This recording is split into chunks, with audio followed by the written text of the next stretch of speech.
যেদিকে যাব ওইদিকে তাকাবো।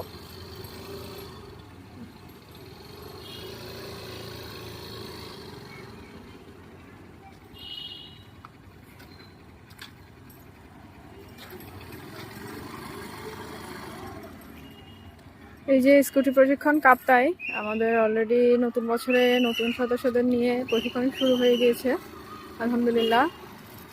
এই যে আপু হচ্ছেন একজন শিক্ষক, তো আপু আসলে সময় খুবই কম। তো আজকেই আপুর প্রথম দিন, তাও মোটামুটি ব্যালেন্স করার চেষ্টা করছে। ইনশাল্লাহ খুব শীঘ্রই হয়তো উনিও শিখে যাবেন আশা করছি। আপনারা যারা শিখতে আগ্রহী চলে আসেন।